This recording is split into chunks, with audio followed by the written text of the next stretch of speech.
Hilbert space है और A इसका सबसेट है H का। Then the set of all vectors which are orthogonal to A, फिर ऐसे तमाम वेक्टर्स जो A के साथ ऑर्थोगोनल हो। अच्छा, प्रीवियस लेक्चर में हम ऑर्थोगोनल वेक्टर्स की तो बात कर चुके थे कि X is orthogonal to Y। X एक वेक्टर है जो किसी और वेक्टर X के साथ ऑर्थोगोनल होगा। इसकी कंडीशन ये थी कि इनका जो इनर प्रोडक्ट है वो आपके पास 0 आ जाता है। If and only if inner product of x y is 0। लेकिन कोई भी वेक्टर आपको x दिया हुआ है, ये किसी सेट के साथ कब ऑर्थोगोनल होगा? इसका तरीकाकार ये होगा कि कोई भी वेक्टर किसी सेट के साथ ऑर्थोगोनल उसी सूरत में कहलाएगा अगर आप इस x का इनर प्रोडक्ट लेते हैं y के साथ, और ये जो y है ये इनर प्रोडक्ट 0 आ जाता है। और ये y कौन है? y is any element of A। दूसरे लफ्जों में सेट A के अंदर जितने भी एलिमेंट्स पड़े हुए हैं, ये जो x है उन तमाम एलिमेंट्स के ऊपर परपेंडिकुलर या ऑर्थोगोनल होगा। तो उस सूरत में ये आपके पास ऑर्थोगोनल A और वेक्टर x ये दोनों ऑर्थोगोनल कहलाएंगे। तो यहां पर मैं यही कह रहा हूं कि सेट ऑफ ऑल वेक्टर्स, उन तमाम वेक्टर्स का सेट जो कि A के ऊपर ऑर्थोगोनल होंगे, उसको आप A का एनहिलेटर कहेंगे। And it is denoted by A perpendicular, या इसको A एनहिलेटर भी बोला जा सकता है। In other words, we can say that A annihilator is equal to those elements of Hilbert space which are perpendicular to A। और इसी डेफिनेशन को एक्सपेंड करते हुए आप लिख सकते हैं कि A annihilator are those elements of H whose inner product with Y is equal to 0 for all Y belonging to A।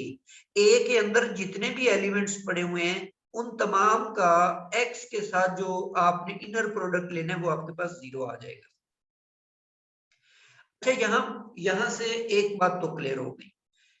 अगर आप पूरी स्पेस ले लेते हैं और इसका आप एनहिलेटर निकालते हैं, अब ऐसा आपके पास सिर्फ एक ही वेक्टर मौजूद है जो कि नल वेक्टर है, जिसका तमाम वेक्टर्स के साथ जो इनर प्रोडक्ट होगा वो 0 आएगा। तो इसीलिए पूरी स्पेस का एनहिलेटर हमेशा आपके पास 0 होगा। इसी तरह 0 के साथ तो सारे वेक्टर्स का इनर प्रोडक्ट जो होता है वो 0 होता है। इसीलिए 0 का एनहिलेटर जो होगा वो होल स्पेस H आ जाएगी आपके पास। तो ये दोनों बातें आप याद रखेंगे।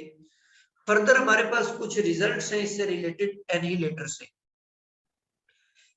थ्योरम की स्टेटमेंट यह है कि A and B are any subsets of a Hilbert space H, then A is equal। अच्छा, ये डबल परपेंडिकुलर का क्या मतलब है?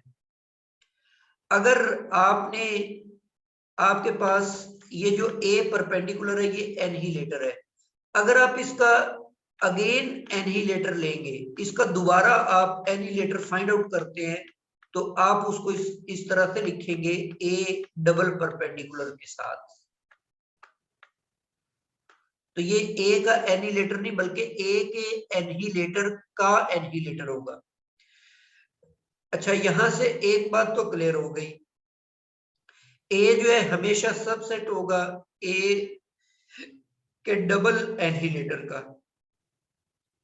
अगर आपके पास A सबसेट है B का, तो B का एनहिलेटर जो है वो A के एनहिलेटर का सबसेट होगा। A यूनियन B का जो एनहिलेटर है वो A और B के एनहिलेटर्स के इंटरसेक्शन के बराबर होता है। इसी तरह A एनहिलेटर और B एनहिलेटर का जो यूनियन है ये सबसेट होगा A इंटरसेक्शन B के एनहिलेटर का। अगर आप A का एनहिलेटर लेते हैं तो A का जो ट्रिपल एनहिलेटर होगा ये दोनों आपस में इक्वल होते हैं। A में और इसके एनहिलेटर में जो चीज कॉमन होती है वो सिर्फ आपके पास 0 होता है। मतलब ये दोनों जीरो के अलावा डिसजॉइंट होते हैं, या तो ये इन दोनों का जो इंटरसेक्शन है वो एम्प्टी होएगा, तो या फिर अगर इनमें कोई चीज कॉमन आती है तो वो सिर्फ और सिर्फ जीरो कॉमन आएगा। लास्ट रिजल्ट ये है कि जो एनिहिलेटर होता है ये हिल्बर्ट स्पेस का क्लोज्ड सेट होता है, क्लोज सेट होता है उसका। एक एग्जांपल देख लेते हैं इसकी। सपोज जैसे आपको आपसे ये कहा जाता है कि ए का एनिहिलेटर आप फाइंड आउट करें और बी का भी एनिहिलेटर निकालें। किसके अंदर निकालना है अपने? ए सेट ये दिया हुआ है, बी सेट ये दिया हुआ है, और किसके अंदर निकालना है? आर स्क्वायर के अंदर। स्पेस हमारे पास जो हिल्बर्ट स्पेस है वो आर स्क्वायर है। बाय डेफिनेशन हम ये कहेंगे कि ए का जो एनिहिलेटर है वो आर स्क्वायर के वो तमाम एलिमेंट्स होंगे जिनका, अगर आप ए के अंदर कितने एलिमेंट्स हैं? एक ही एलिमेंट्स है, एक ही ऑर्डर पेयर है। अगर आप इन तमाम का इनर प्रोडक्ट लेते हैं इस एलिमेंट के साथ तो वो आपके पास जीरो आ जाए। तो इसके अंदर आर स्क्वायर के अंदर जो यूक्लिडियन स्पेस है, इनर प्रोडक्ट हम कैसे डिफाइन करते हैं? एक्स कंपोनेंट को एक्स के साथ मल्टीप्लाई कर देते हैं, वाई को वाई के साथ मल्टीप्लाई कर देते हैं, तो एक्स वन से मल्टीप्लाई होके एक्स बन गया और वाई माइनस वन से मल्टीप्लाई होके माइनस वन बन गया। तो x minus y is equal to zero. और यहां से अगर आप y को दूसरी साइड पे ले जाते हैं तो x is equal to y आ जाता है। मतलब आर स्क्वायर के वो तमाम एलिमेंट्स जिनका x और y कंपोनेंट्स आपस में बराबर होंगे वो इस सेट का एनिहिलेटर होगा। मजीद अब इसको यूं भी लिख सकते हैं कि एक एनिहिलेटर वो सारे एलिमेंट। तो इसका मतलब अगर आप इसको ज्योमेट्रिकली देखना चाहते हैं तो ज्योमेट्रिकली ये जो लाइन है जो थर्ड क्वाड्रेंट और फर्स्ट क्वाड्रेंट को बाइसेक्ट करती है, बेसिकली ये जो लाइन है इस सेट का ये एनिहिलेटर है, इस सेट का ये एनिहिलेटर होगा। अगर इस सेट को आप देखना चाहते हैं तो ये x पॉजिटिव वन है और y जो है ये नेगेटिव वन है। तो x आपका यहाँ पे आएगा और y नेगेटिव वन यहाँ, तो ये पॉइंट यहाँ पे एग्जिस्ट करता है। तो इसका अगर आप पोजीशन वेक्टर भी बनाएं तो ये बनेगा। तो अब इस पोजीशन वेक्टर के ऊपर जो परपेंडिकुलर आपके पास बनता है वो ये लाइन बनती है, तो इसका मतलब इस पर जो परपेंडिकुलर है वो यही आ जाएगा जी। इसी तरह नेक्स्ट आपके पास है सेट बी। इसका आपने एनिहिलेटर निकालना है। इसमें दो एलिमेंट्स हैं, एक ऑर्डर पेयर 1 2 है, दूसरा ऑर्डर पेयर -1 3 है। इसको भी हम बाय डेफिनेशन उसी तरह ही कहेंगे कि आर स्क्वायर के वो तमाम एलिमेंट्स जो इस 1 2 के साथ भी परपेंडिकुलर हो और -1 3 के साथ भी परपेंडिकुलर हो। अब इन दोनों का आपने इनर प्रोडक्ट अलग अलग फाइंड आउट करना है। तो x को 1 से मल्टीप्लाई किया x बन जाएगा, y को 2 से करेंगे x plus 2y is equal to 0। ये एक स्ट्रेट लाइन की इक्वेशन है।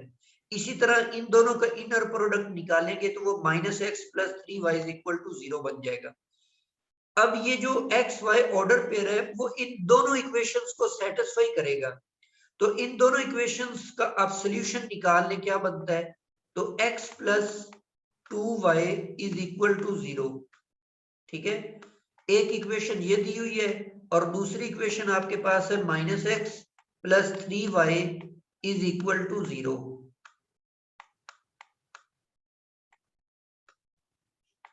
जी, ये दोनों कैंसल आउट हो जाएंगे, x और नेगेटिव x, 2y और 3y को ऐड करेंगे तो ये आपके पास 5y आ जाता है, इज इक्वल टू 0 आ जाएगा। यहां से y की वैल्यू जब आप निकालेंगे तो वो 0 आ जाती है। y की ये वैल्यू किसी भी इक्वेशन में पुट करेंगे तो आपको x भी 0 मिल जाएगा। इसका मतलब है कि इन दोनों इक्वेशंस का जो सोल्यूशन है वो ओरिजिन निकल आता है। तो इसीलिए बी का जो एनिहिलेटर है वो जस्ट आपके पास क्या होगा? वो आपके पास 0 0 या ओरिजिन सेट होगा। तो इस तरीके से आपको किसी भी सेट के अंदर अगर कोई सेट दे दिया जाता है किसी भी स्पेस के अंदर, तो आप उसका एनिलेटर फाइंड आउट कर सकते हैं। एक और मिसाल देख लेते हैं। जैसे हम M2 के अंदर, M2 क्या था, ये मैट्रिसेस का सेट था, स्क्वायर मैट्रिसेस, जिसके अंदर सारी 2x2 की स्क्वायर मैट्रिसेस पड़ी हुई है। इसका मैं एक सबसेट लेता हूं A, और इसके अंदर सपोज एक ही मैट्रिक्स पड़ी हुई है जो कि 1 1 1 और 1, इन 4 एलिमेंट्स पर मुश्तमिल है। अगर मैं कहता हूं कि इसका एनहीलेटर फाइंड आउट करो, तो उसका तरीकेकार ये होगा कि अब आपने करना ये है कि M2 में से वो वाली सारी मैट्रिसेस लेनी है। मतलब ये मैट्रिक्स आपने X Y Z और W, ये एक मैट्रिक्स आपने पिक करनी है जो किसको बिलोंग कर रही है, M2 को। और एक्स्ट्रा कंडीशन इस पर कौन सी है कि अगर आप इसका इनर प्रोडक्ट लेते हैं, इस मैट्रिक्स का X Y और ZW, इसका अगर आप इनर प्रोडक्ट लेते हैं किस मैट्रिक्स के साथ, इस सेट का जो एक ही एलिमेंट है उसके साथ जी, तो ये इनर प्रोडक्ट जो है ये आपके पास 0 आ जाता है, मतलब नल मैट्रिक्स आ जाता है ये। तो अब आप इस इनर प्रोडक्ट को सॉल्व कर लें तो वो आपके पास इस A का एनिलेटर निकल आएगा। तो अब आपको याद होगा इसका हमने इस तरह से इनर प्रोडक्ट डिफाइन किया था कि आपने ट्रेस लेना है, ट्रेस फाइंड आउट करना है। पहली मैट्रिक्स को आपने उसी तरह लेना है, X Y और Z और W, और दूसरी जो मैट्रिक्स है उसका ट्रांसपोज लेना है आपने। तो इसका ट्रांसपोज ले भी लें तो इस पे तो कोई फर्क नहीं पड़ने वाला, ये उसी तरह से लिखी जाएगी। तो ये ट्रेस आपके पास इन दोनों का जो है वो नल मैट्रिक्स के इक्वल आना चाहिए। ये इनर प्रोडक्ट हमने डिफाइन किया था प्रीवियस लेक्चर में मैट्रिसेस के सेट में। तो अब अगर आप इन दोनों मैट्रिसेस को मल्टीप्लाई कर देते हैं तो वो बन जाएगा x प्लस वाई आ जाएगा, और उसके अलावा और x प्लस वाई यहाँ पर भी आ जाएगा, और z प्लस w आएगा, यहाँ पे भी z प्लस w आ जाएगा, इज इक्वल टू 0।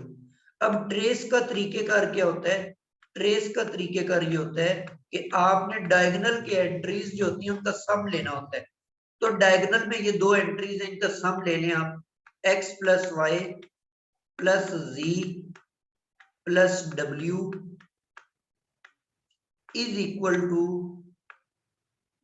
बल्कि यहाँ पर ये मिस्टेक करके यहाँ पे नल मैट्रिक्स नहीं आएगी, यहाँ पे 0 आएगा, क्योंकि इनर प्रोडक्ट का जो रिजल्ट होता है वो तो आपके पास फील्ड का एलिमेंट होता है, और यहाँ पर हम फील्ड जो यूज कर रहे हैं वो सेट ऑफ रियल या सेट ऑफ कॉम्प्लेक्स यूज कर रहे हैं, इसीलिए यहाँ पर ये नल मैट्रिक्स नहीं आएगा बल्कि 0 आएगा। तो ये जो सम है ये आपके पास 0 आना चाहिए। तो इसका मतलब इस सेट का जो एनहीलेटर बना, ए का जो एनिलेटर बनेगा या इसका ऑर्थोगोनल कंप्लीमेंट बनेगा, वो आपके पास एक ऐसा सेट है जिसके अंदर वो तमाम मैट्रिसेस पड़ी हुई हैं ए बी सी और डी, जिसके चारों एलिमेंट्स का जो सम है वो 0 है। ए प्लस बी प्लस सी और प्लस डी, ये जो 4 एलिमेंट्स का सम है ये आपके पास 0 है।